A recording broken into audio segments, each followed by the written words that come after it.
Qui n'a pas associé le Brésil à la samba, au football ou au carnaval?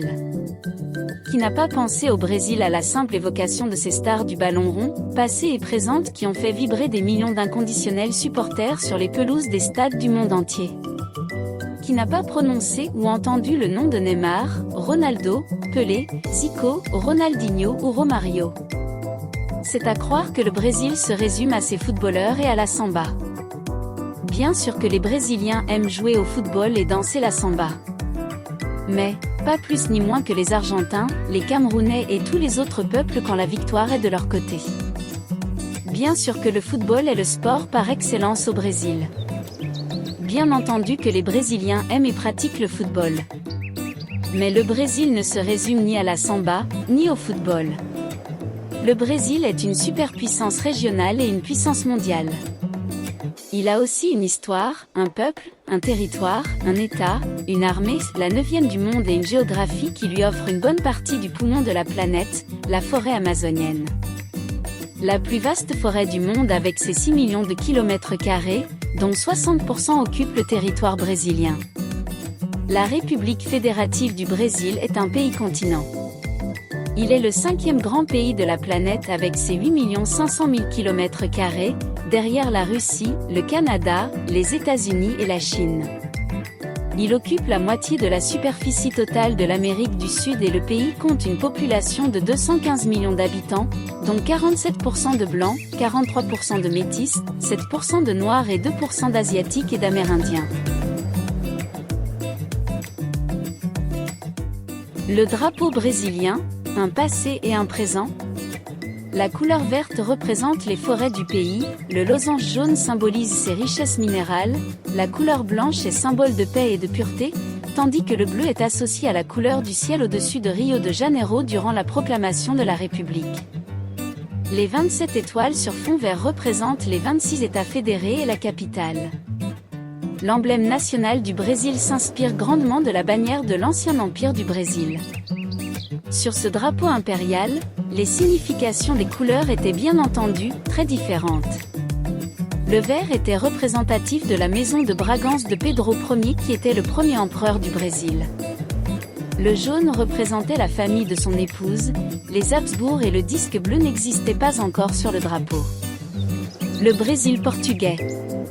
En avril de l'an 1500, le navigateur portugais Pedro Álvares Cabral atteignit lui aussi les côtes brésiliennes. Il proclama officiellement la région possession portugaise.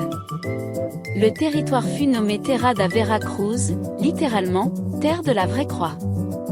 Les colons portugais ont donné le nom de Brésil à leur possession, dont la signification tire, très probablement, son origine du bois de Brésil ou Pernambouc.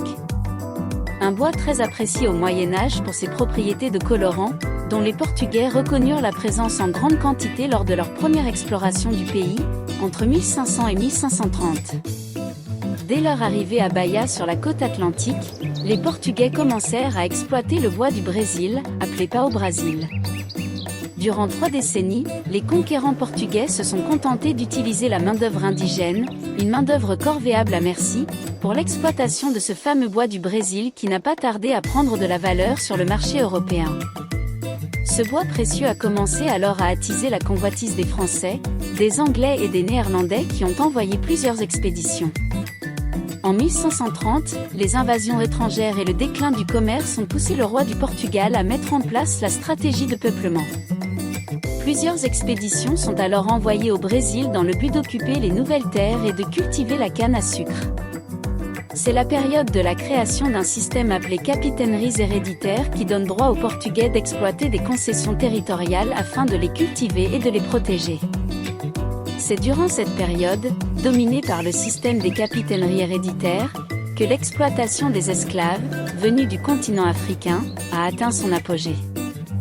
Mais, face à l'échec du système des capitaineries, en 1848, le roi du Portugal eut recours à un autre mode d'organisation territoriale. La couronne portugaise établit le gouvernement général et crée de facto l'État du Brésil. Le premier gouverneur général Tomé de Souza était élu, et la ville de Salvador fut désignée comme la première capitale du pays. Néanmoins, cette période fut marquée par un boom économique grâce à l'exploitation de la canne à sucre et des ressources minières, malgré les guerres intestines et des tensions entre Portugais, Néerlandais, Français et Anglais. Le Brésil impérial, pendant plus de 3 siècles, le Brésil n'était qu'une colonie portugaise. En 1808, avec l'arrivée de la cour portugaise au Brésil, les événements ont pris alors une autre tournure. Durant cette période, le territoire brésilien est devenu une partie du Royaume-Uni du Portugal. Des désaccords se sont faits jour entre la couronne portugaise et les Brésiliens.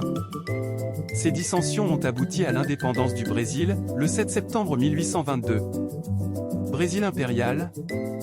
Lorsque le Brésil est devenu indépendant du Portugal en 1822, Pedro y a commencé son premier règne qui a duré jusqu'en 1830, date à laquelle il a abdiqué. Le successeur de Pedro I, qui à l'époque avait 5 ans, n'a pas pu assumer le trône, ce qui a abouti à la période de régence. Après 9 ans de nombreuses articulations par les régents, Pedro II a été émancipé à l'âge de 14 ans pour s'asseoir sur le trône du Brésil. Ce second règne de Pedro II qui a duré un demi-siècle, apportant une série de transformations institutionnelles et structurelles n'ont pourtant pas empêché l'éclosion des mouvements populaires, abolitionnistes et républicains. La fin du règne de Pedro II a été couronnée par la proclamation de la République brésilienne, le 15 novembre 1889. Le Brésil républicain. Le régime républicain instauré en 1889 perdure jusqu'à aujourd'hui. Dès l'instauration du régime républicain, le maréchal Deodoro da Fonseca prend le pouvoir jusqu'à l'élaboration de la nouvelle constitution du Brésil. 2 années après la proclamation de la République, en 1891, la première constitution fut promulguée. Le premier président et vice-président du Brésil sont élus par le Congrès national. Cette première république correspond à ce qu'on appelle la République de l'épée des militaires Deodoro da Fonseca et Floriano Peixoto entre 1889 et 1894. Suit alors la République oligarchique, également connue sous le nom de République du Café comme Leite, où les principaux centres économiques du pays, Sao Paulo et Minas Gerais, sont devenus de fait les centres de pouvoir. En clair, les gros propriétaires terriens et les riches exportateurs ont mis littéralement la main sur le pouvoir politique. L'ère Vargas. Cette période de l'histoire brésilienne a été inaugurée avec le coup d'État de Getúlio Vargas qui a dirigé le pays pendant 15 années. Il faut reconnaître que pendant cette période, le Brésil avait subi des changements structurels sur les plans économiques, sociaux et militaires. L'ère Vargas a été suivie par la République populiste. Populiste dans le sens où le peuple se trouve être menacé par des élites corrompues, égocentriques et déconnectées des réalités concrètes que vit le peuple. République populiste. Ce fut une période durant laquelle les chefs d'État brésiliens étaient élus de façon démocratique. La République populiste a duré près de 20 années. Elle est marquée par une instabilité politique. 9 présidents de la République se succèdent sur une période de 18 ans. Il faut néanmoins reconnaître que c'était durant cette période que les Brésiliens ont lancé l'industrialisation du pays et que d'importantes transformations économiques ont eu lieu. Cette phase s'est terminée en 1964 avec le coup d'État militaire qui a mis fin au gouvernement démocratiquement élu de João Goulart, appelé Jango. Durant plus d'une vingtaine d'années, 1964 à 1985, le Brésil a vécu sous contrôle des forces armées et pendant laquelle tous les chefs d'État brésiliens étaient issus, directement ou indirectement, de l'institution militaire. La République, à ce jour, elle a commencé avec l'investiture de José Sarney comme président de la République fédérative du Brésil, après la mort du président Tancredo Neves. José Sarney fut président de 1985 à 1990. La population brésilienne est descendue dans la rue pour réclamer des élections au suffrage universel direct. Le mouvement connu sous le nom de Direita Já a abouti à l'élection de Fernando Collor. Après 2 années au pouvoir, Collor fut destitué et le vice-président Itamar a assumé la présidence du pays. Fernando Henrique Cardoso est élu en 1994 et réélu en 1998. En 2002, Luiz Lula da Silva est élu président et réélu en 2006. Suivi de Dilma Rousseff et Michel Temer. Puis de l'élection de Bolsonaro en 2019 et la réélection, pour une 3e fois, de Lula da Silva qui est, depuis janvier 2023, le président du Brésil. Le Brésil entre hier et aujourd'hui. Le Brésil, une puissance émergente. Le Brésil est un pays agricole grâce à ses vastes superficies de terres cultivables, notamment dans la région du Sud-Est, le Mato Grosso. Une agriculture fortement mécanisée permet au pays d'être le premier producteur mondial de café, de sucre, d'agrumes et occupe la deuxième place dans la production de soja et de bovins. Le secteur agricole représente 5% du PIB. Le Brésil est le troisième exportateur mondial de produits agricoles, juste derrière les États-Unis et l'Union européenne. Environ 60% de la forêt amazonienne sont sur le territoire brésilien. Il dispose donc d'une vaste forêt de 4 millions de kilomètres carrés, offrant un potentiel écologique de premier plan. Exploitation du bois, des plantes pour les industries pharmaceutiques et cosmétiques. En outre, l'immensité de la forêt amazonienne permet la mise en valeur de nouvelles terres agricoles le long des fronts pionniers qui s'avancent vers l'ouest et le nord-ouest. Le Brésil est aussi et surtout une grande puissance minière. C'est le premier producteur de fer et son sous-sol regorge de quantités considérables de minerais, tels le nickel, l'uranium, le bauxite, l'or. Sur le plan énergétique, le pétrole est de plus en plus exploité, ce qui en fait le 10e producteur mondial, dépassant largement les 2,8 millions de barils jour, ce qui lui offre une autosuffisance sur le plan énergétique. Les grands fleuves qui traversent le territoire brésilien, l'Amazone, le Rio Paraná, le Rio São Francisco ou le Rio Negro ont permis l'installation de plusieurs barrages hydroélectriques. Le barrage d'Itaipú sur le Paraná est l'exemple de grands projets d'édification dont le pouvoir brésilien est capable. Le Brésil est aussi le 9e producteur industriel du monde. Sa production industrielle a été multipliée par 5 depuis 1960 et son secteur industriel extrêmement compétitif et très diversifié textile, chaussures, automobiles, armements et autres produits manufacturés.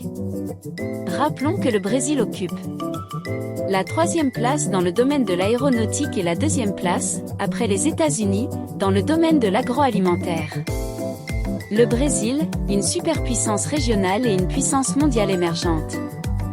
Sur le continent latino-américain, le Brésil exerce un leadership dans presque tous les domaines et au niveau international, il est la 7e puissance économique mondiale et son armée est à la 9e place. Les deux rivaux majeurs sur le continent latino-américain, à savoir l'Argentine et le Mexique, se sont opposés à l'idée que le Brésil obtienne une place permanente au Conseil de sécurité des Nations Unies en tant que représentant permanent de la région. La politique étrangère brésilienne est basée sur sa position dominante en Amérique latine et sur son statut de grande puissance émergente à l'échelle mondiale. À travers son appartenance aux BRIC, le Brésil entretient des relations étroites avec la Russie, l'Inde et la Chine. 3 pays qui sont devenus des puissances mondiales de premier plan et il a fait de l'aide étrangère un outil d'influence de plus en plus important dans sa politique internationale. Une grande partie de l'aide brésilienne est destinée aux pays africains dans les secteurs de l'éducation et agricole. En outre, le Brésil est une puissance diplomatique représentée à travers tous les continents et possède un consulat ou une ambassade dans pas moins de 125 pays du monde. D'ailleurs, en dépit de son statut de puissance émergente, le Brésil a une influence considérable sur les puissances telles que la Chine, les États-Unis et la Russie, et au-delà, sur la plupart des pays en raison de sa politique non interventionniste dans les affaires intérieures des États tiers. Le Brésil en chiffres. Le produit intérieur brut du Brésil en 2022 est de 1920 milliards de dollars. En 2020, les principaux partenaires du Brésil étaient, pour les exportations, la Chine, avec 32%, l'Union européenne, 13% et les États-Unis, 10%. Pour les importations, la Chine avec 22%, l'Union européenne, 18% et les États-Unis, 17%. En 2019, pour le secteur de l'agroalimentaire, le Brésil était le 2e exportateur d'aliments transformés au monde, le 4e dans l'industrie de la chaussure, le 8e dans la production de véhicules, le 9e producteur d'acier, le 3e producteur de cellulose et enfin le 3e constructeur mondial d'avions en 2016. Le Brésil et les défis pour les années à venir.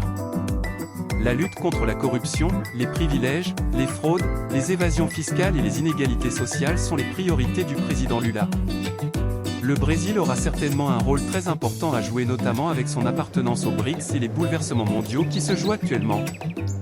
Le Brésil est également le pays qui a gagné le plus de coupes du monde de football, suivi par l'Allemagne et l'Italie. Le Brésil a remporté les compétitions des années 1958, 1962, 1970, 1994 et 2002. Les célébrités brésiliennes. Cristina Cordula, Gilberto Gil, Royce Gracie, Neymar da Silva Santos, Cristian Arilli, Andressa Soares Azevedo, Paolo Coelho, Ronaldo Luis Nazario de Lima, Marcos Evangelista de Moraes connu sous le nom de